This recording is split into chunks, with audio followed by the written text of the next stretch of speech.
അമ്മേ, ഒരുപാട് സമയമായി. സാന്റാക്ലോസ് എന്താ ഇപ്പോഴും വരാത്തത്? നോക്കുമോനെ, സാന്റാക്ലോസ് ഉറപ്പായും വരും. മോൻ വിഷമിക്കണ്ട.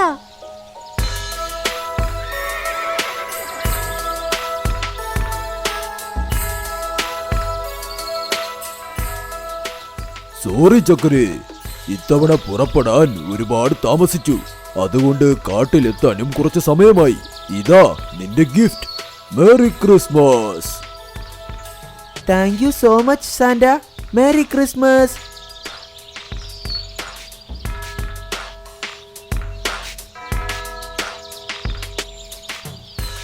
ഇതാ നിന്റെ gift. Thank you Santa. Merry Christmas. ഒരുപാട് മൃഗങ്ങൾക്ക് ഞാൻ ഗിഫ്റ്റ് കൊടുത്തു. എന്നാൽ ഒരു വീട്ടിൽ എന്ത് സംഭവിച്ചെന്നാൽ എനിക്ക് വേണ്ടി അവർ എപ്പോഴും കാത്തിരിക്കുന്നതാണ്.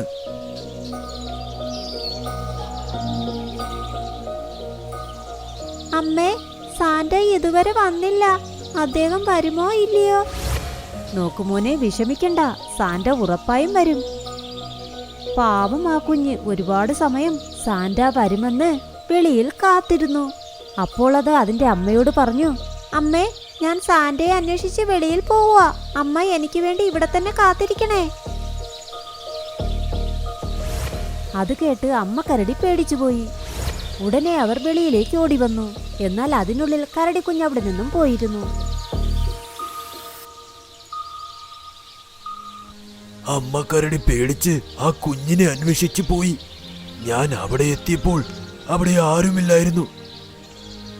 കുറച്ചു കഴിഞ്ഞപ്പോൾ കരഞ്ഞുകൊണ്ട് അതിന്റെ അമ്മ വന്നു. അവരുടെ കുഞ്ഞിന് കൊടുക്കേണ്ട ഗിഫ്റ്റ് എന്റെ കയ്യിലുണ്ടായിരുന്നു. എന്നാൽ അവർ കരയുന്നത് കണ്ട് ഞാൻ അവരോട് ചോദിച്ചു, നിങ്ങൾ എന്തിനാണ് കരയുന്നത്? അതുപോട്ടെ, നിങ്ങളുടെ കുഞ്ഞെവിടെ? നിങ്ങൾ ഗിഫ്റ്റ് തരുമെന്ന് എന്റെ കുഞ്ഞ് മണിക്കൂറുകളോളം കാത്തിരുന്നു. ഇപ്പോൾ നിങ്ങളെ അന്വേഷിച്ച് അവൻ എവിടെ പോയെന്ന് പോലും അറിയില്ല. എപ്പോൾ വരുമെന്നും അറിയില്ല. എന്നോട് ക്ഷമിക്കൂ, ഇത്തവണ ഇറങ്ങാൻ താമസിച്ചു.